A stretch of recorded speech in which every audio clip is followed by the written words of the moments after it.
Just a day after Senator Lindsey Graham told Meta CEO Mark Zuckerberg, to a roar of spectator cheers, might I add, that he has blood on his hands. And that was just one fiery moment during an emotional hearing digging into what the biggest social media platforms in the world are doing to keep your kids safe.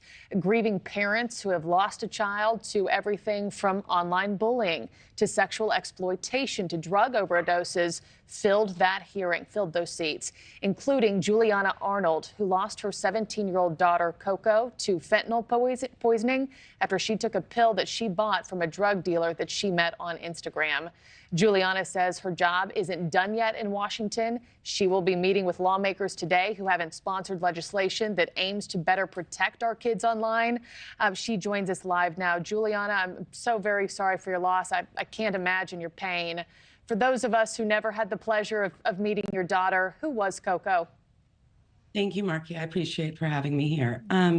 My daughter, Coco, was a bright spark of light. She was full of energy all the time. She lit up a room.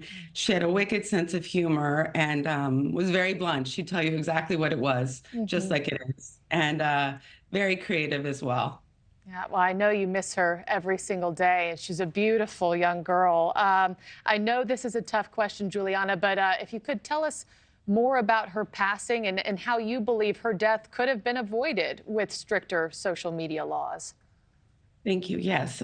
So Coco, 2 weeks after her 17th birthday,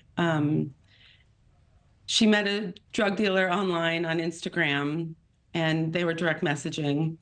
And he said he was selling her some pills, Percocet, and it turned out they turned out to be nothing but pure fentanyl. So she thought she was buying a Percocet, and it turned out to be fentanyl. Then the direct messages, he told her many things. He kind of lured her in, told her everything was going to be okay. These were the real deal. Don't be worried. He sent her photos and really, talked her up.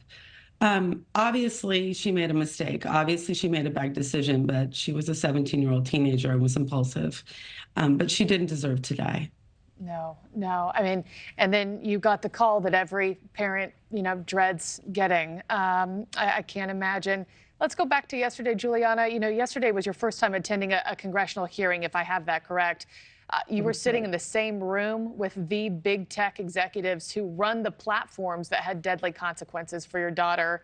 Was there anything that you heard that makes you feel hopeful or optimistic that there could be good change on the horizon? From the CEO tax, I have to say no. I think we heard more of the same, and I think that was clearly stated by the Senate, the senators, that they've been hearing these same messages for year and year over year, and no real action has been taken, and it's only gotten worse.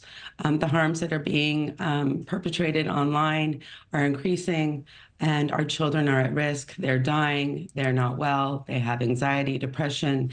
And we need to do something about it. So not from the CEOs, no, I didn't feel anything that was very hopeful on their side, except to show that they're really not going to do anything about this unless we are able to, the Senate's able and the Congress is able to enact legislation that is going to force them to take action.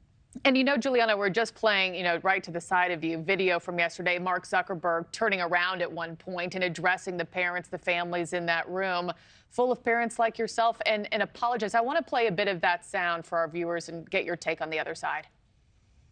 I'm sorry for everything that you've all been through. It's terrible. No one should have to go through the things that your families have suffered. And this is why we invested so much and are going to continue doing industry-leading efforts to make sure that no one has to go through the types of things that your families have had to suffer. Yeah, he was looking you in the eyes, looking at the pictures of your lost children. Did you feel like his apology was genuine and he meant it? No, unfortunately. I mean, I know he was put on the spot and he wasn't able to prepare anything, and I'm sure it was a uncomfortable situation. But the reality was, no, I felt it was quite disingenuous, actually. And he didn't really talk about us. It was about him and what they are doing, not about taking any responsibility for the harms that have been done online. And as Graham said, they have blood on their hands. Thanks for watching, everybody. Go to joinnn.com to find NewsNation on your television provider. Also, don't forget to click that red subscribe button below to get more of NewsNation's fact-driven, unbiased coverage.